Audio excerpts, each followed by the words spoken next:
और समय आ गया है आज ज्योतिष के एक बहुत ही महत्वपूर्ण विषय पे आप लोगों के साथ चर्चा करने का।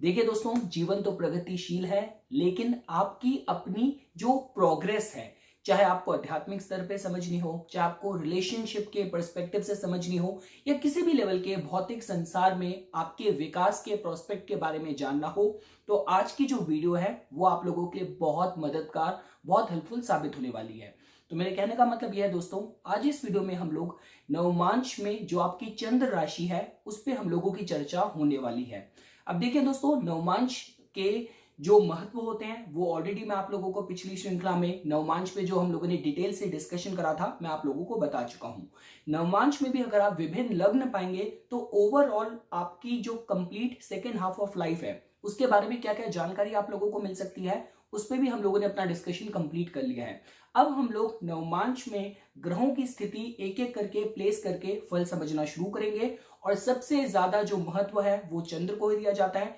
क्यों दिया जाता है वो भी आज आप लोगों को पता चलेगा। लेकिन दोस्तों देखिए, ये सिर्फ एक पहली इंट्रोडक्शन वीडियो होने वाली है कि अगर आप लोगों ने नवमांश में चंद्र राशि का अध्ययन करा तो आपको क्या क्या जानकारी मिल सकती है, हमने सिर्फ आज उसके बारे में जानना है। उसके बाद आने वाली वीडियोस में हम लोग नवमांश में अगर आपकी चंद्र राशि मेष हुई, वृषभ हुई, मिथुन, कन्या, तो उस पर हमारी चर्चा फिर जारी रहेगी। लेकिन आज ये सिर्फ एक इंट्रोडक्शन वीडियो है, और जैसा कि आप लोग जानते हैं इस डिस्कशन में दो प्लेयर्स इन्वॉल्व हैं। हम नवमांश चार्ट की, नवमांश लगन की बात कर रहे हैं, हम लोग चंद्र की बात कर रहे हैं। तो इंडिविजुअल तौर पे इन दोनों का ज्योतिष में क्या महत्व होता है, पहले मैं वो आप लोगों को दोस्तों बता देता हूं। तो देखिए दोस्तों, D9 चार्ट, नवमांश चार्ट जिसकी हम लोग बात करते हैं, इसका इतना ज्यादा महत्व है कि हमारे ज्योतिष के क्लासिकल टेक्स्ट में यहां तक बोला गया है, यहां तक मेंशन है, खुद पराशर ऋषि ने भी भृतुरा शास्त्र में मेंशन करा है कि अगर आपको कोई भी राजयोग की कैलकुलेशन करनी है,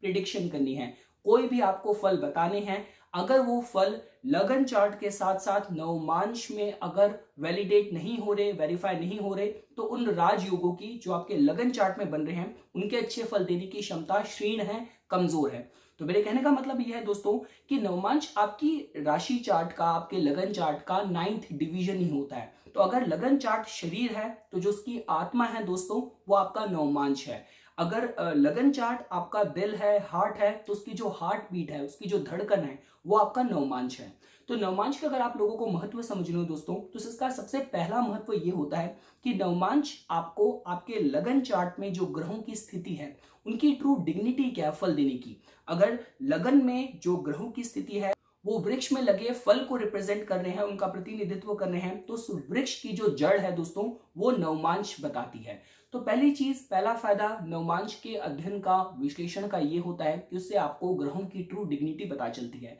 जिस भी ग्रह का समय आने वाला है उसके फल आपको एसेस करने हैं, तो उसकी स्थिति लगन चार्ट के साथ साथ नवमांश में भी आपको वेरीफाई करनी है। दूसरी चीज दोस्तों देखिए, काफी ज्योतिषों का ये भी मत है कि नवमांश आपकी सेकेंड हाफ ऑफ लाइफ के बारे में जानकारी देता है। जैसा कि मैंने आपको बताया कि ग्रहों की ट्रू डिग्निटी, ग्रहों की मेच्योरिटी आपको अगर इस नवमांश से पता चल रही है तो उसका मतलब ये है कि आप खुद भी अपने जीवन में मेच्योर होके, चाहे वो विवाह के बाद हो, चाहे वो फर्स्ट सैटर्न रिटर्न के बाद हो, तो ये कुछ समय होता है या शनि की मेच्योरिटी का समय, क्योंकि हमारे ज्योतिष में 9 ग्रहों में शनि ही मेच्योरिटी को रिप्रेजेंट करते हैं। तो अराउंड 35-36 के बाद का जो समय होता है उसके बाद आप अपने जीवन में नवमांश की तरफ अग्रसर होते हैं दोस्तों। आप इसको कुछ इस तरीके से जोड़ के देख सकते हैं। तीसरा फायदा दोस्तों नवमांश का ये होता है कि आपके स्पिरिचुअल मेरिट्स के बारे में जानकारी देता है, आपके आध्यात्मिक पोटेंशियल के बारे में जानकारी देता है, आपके लक के जो प्रोस्पेक्ट हैं, क्योंकि कहीं ना कहीं आपके लगन चार्ट का जो उसमें जो भाग्य स्थान होता है वो 9th हाउस ही होता है। तो हम आपके राशि का 9th डिवीजन का ही अध्ययन कर रहे हैं, तो आपके भाग्य के भी जो प्रोस्पेक्ट है दोस्तों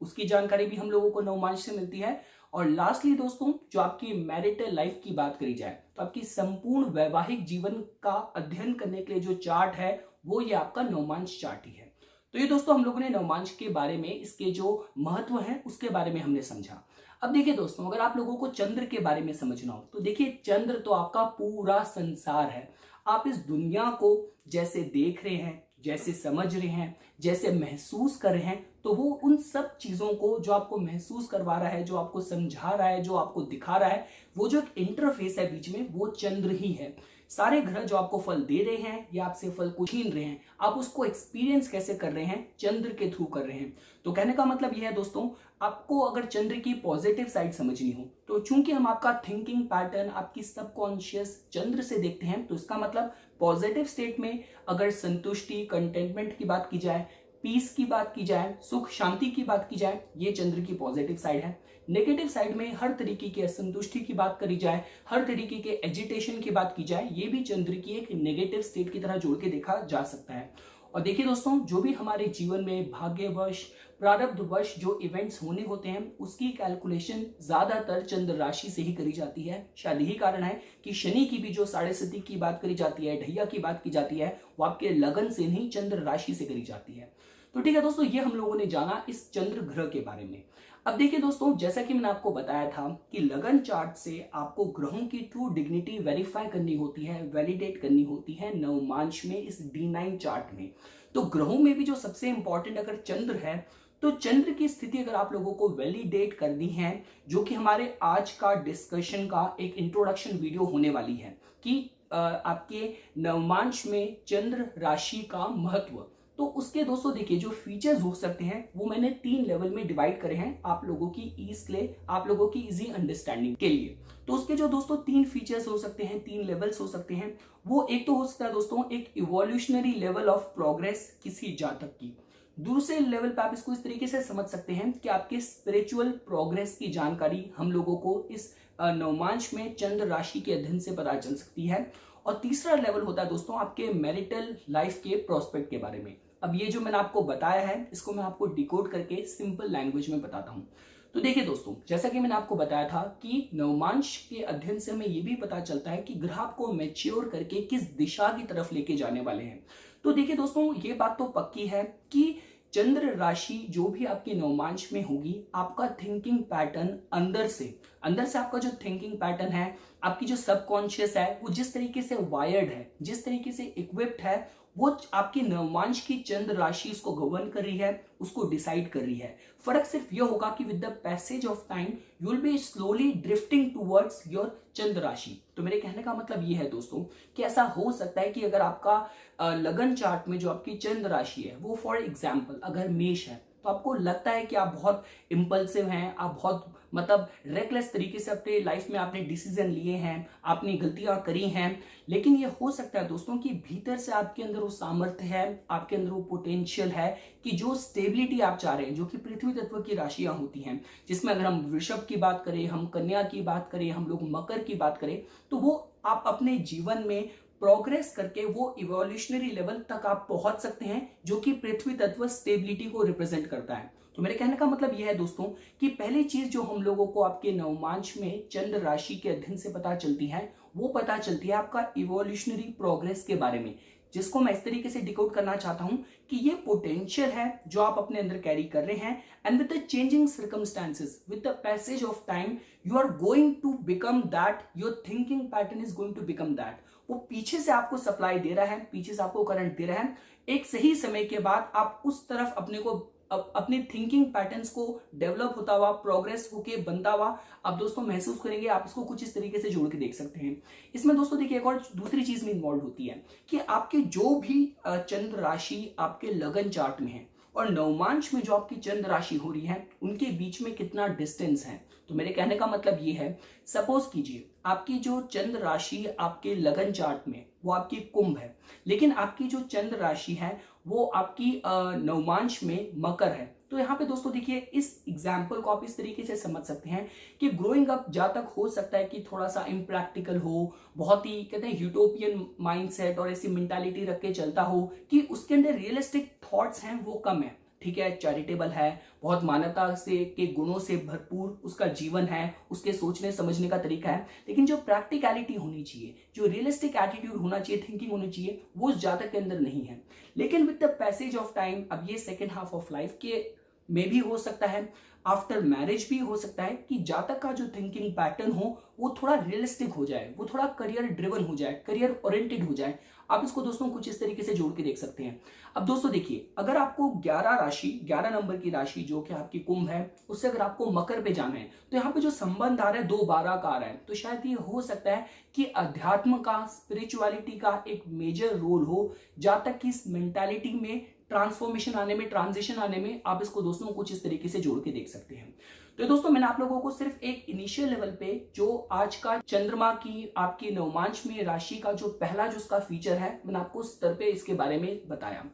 दूसरा लेवल जो दोस्तों होता है वो ये होता है कि ये आपकी स्पिरिचुअल प्रोग्रेस के बारे में भी जानकारी देता है। दोस्तों मैंने आपको बताया था नवमांश आपकी राशि का 9th डिवीजन ही होता है। तो आप दोस्तों कुछ इस तरीके से भी जोड़ के देख सकते हैं कि देखिए, जब भी अगर बात की जाए कि आपकी सोल आपको किस तरफ ड्राइव कर रही है, किस तरफ आपको मोटिवेट कर रही है, तो उस सोल पर्पस को प्राप्त करने की बात करी जाए, उस पथ पे चलने की अगर बात की जाए, तो वो भी पैटर्न आपको कहीं ना कहीं किसी की चंद्र राशि से ज्यादा पता चलेगा। आप इसको दोस्तों कुछ इस तरीके से भी जोड़ के देख सकते हैं। तो शायद ये हो सकता है कि आपका जो लगन में आपकी जो चंद्र की राशि है दोस्तों, वो फॉर एग्जाम्पल आपकी मकर है या आपकी सपोज कीजिए कन्या है, जहां पे आप कहते हैं एनालिटिक्स पे, कैलकुलेशन पे बहुत ज्यादा जोर देते हैं। लेकिन अगर आपकी सपोज कीजिए फॉर एग्जाम्पल अगर आपकी नवमांश में अगर राशि अगर आपकी कर्क है, वहां पे आपकी जो राशि है मीन है, तो शायद ये हो सकता है कि चैरिटेबल एक स्पिरिचुअल पोटेंशियल भी आपके अंदर है। तो शायद ये हो सकता है कि अगर आप अपनी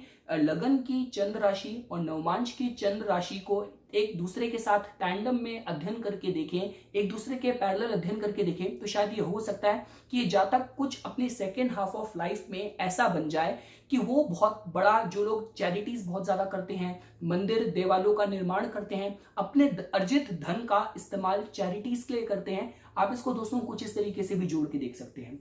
अब दोस्तों देखिए, जब हमें तीसरा पैटर्न समझना हो, तीसरा फीचर्स एडवांटेज समझना हो नवमांश में चंद्र राशि के अध्ययन का, वो आप इसको दोस्तों कुछ इस तरीके से जोड़ के देख सकते हैं। क्योंकि देखिए, नवमांश कहीं ना कहीं दोस्तों आपके मैरिटल लाइफ के बारे में जानकारी देता है। आपके गृहस्थ जीवन को समझने का जो एक ब्लूप्रिंट है, जो एक चार्ट है, वो नवमांश ही है। तो दोस्तों देखिए, ये बात मैंने बहुत बार समझाई है कि जब आप 7th हाउस में जाते हैं, नवमांश के 7th लॉर्ड की स्थिति का अध्ययन करते हैं, तो वो तो ये एक पैटर्न बताएगा कि जो आपको आपके लाइफ में वैसी सर्कमस्टेंसेस, वैसी परिस्थितियां मिलेंगी जिन पे शायद आपका उतना कंट्रोल ना हो, जिनके थ्रू आपको गुजरना पड़े, जिसके थ्रू आपको गुजरना पड़े। भैया आप किसी ज्योतिष के पास जाते हैं, वो आपकी कुंडली देखेगा, नवमांश कुंडली देखेगा। फॉर एग्जाम्पल वो आपके 7th लॉर्ड को अगर 9th हाउस में बैठा देखेगा तो कहेगा भी आपके लिए शादी बहुत फॉर्च्यून अवेकनिंग होगी, भाग्योदय कारक होगी, माता पिता का उसमें से होगा। अगर 7th लॉर्ड की स्थिति फॉर एग्जाम्पल अगर 5th हाउस में हुई, अच्छी डिग्निटी में हुई, तो प्रेम प्रसंग, प्रेम विवाह के योग के बारे में वो फल करेगा। साथ साथ अगर 7th लॉर्ड की स्थिति आपके 10th हाउस में हुई, तो करियर में काफी आपको बूस्ट मिल सकता है विवाह से, ये इसके बारे में जानकारी मिलेगी। तो ये तो वो पैटर्न्स है दोस्तों जो आपके लाइफ में डेस्टिनी कार्व्ड इन स्टोन, जो पैटर्न्स के थ्रू आपको गुजरना पड़ेगा। लेकिन देखिए, अब हम इस समय एक ऐसे चार्ट के बारे में बात कर रहे हैं जो आपकी गृहस्थ जीवन का ब्लूप्रिंट है। जहां पे अगर बात की जाए आपकी थिंकिंग की, तो आपकी मैरिटल लाइफ के प्रोस्पेक्ट में, आपके गृहस्थ जीवन में आपकी थिंकिंग क्या है, आपकी एक्सपेक्टेशन क्या है, आपकी रिक्वायरमेंट क्या है, आप किस तरीके से सोचते हैं, विवाह में किस तरीके से बर्ताव करना चाहते हैं, किस तरीके की एक्सपेक्टेशन रखते हैं, तो उसकी भी जानकारी कहीं ना कहीं आपको नवमांश में चंद्र राशि के अध्ययन से मिलेगी दोस्तों। जो कि जल्दी हम लोग जब एक एक करके सारी नवमांश की चंद्र राशियों का अध्ययन करना शुरू करेंगे, तब मैं आपको उसके बारे में बताऊंगा। तो ठीक है दोस्तों, मैं आज के इस डिस्कशन को ये कह के समराइज करूंगा कि आज हमने ये जाना कि नवमांश में चंद्र राशि का अध्ययन से हमें ब्रॉडली 3 बातों के बारे में पता चलता है। सबसे पहली चीज कि एक जातक का इवोल्यूशनरी जो प्रोग्रेस है, कि वो अपने जीवन में विकास करके उसकी थिंकिंग, उसकी इमेजिनेशन किस स्तर पे उसको लेके जाने वाली है, ये पोटेंशियल है जो उसके भीतर है, और कहीं ना कहीं वो फोर फ्रंट पे सेकेंड हाफ ऑफ लाइफ तक आ जाएगा। आप इसको दोस्तों कुछ इस तरीके से जोड़ के देख सकते हैं। सेकेंड फीचर नवमांश में चंद्र राशि के अध्ययन का ये होता है कि आपकी स्पिरिचुअल रिलीजियस टेंडेंसीज के बारे में बताता है। आपके लक को आप किस तरीके से इन्वोक कर सकते हैं, किस पैटर्न पे सोच के चल के हमें ये नवमांश की चंद्र राशि के अध्ययन से पता चलता है। और विवाह में, वैवाहिक जीवन के भीतर आपकी थिंकिंग, आपकी इमेजिनेशन, आपकी एक्सपेक्टेशन, उसकी जानकारी दोस्तों हम लोगों को नवमांश में चंद्र राशि के अध्ययन से पता चलती है।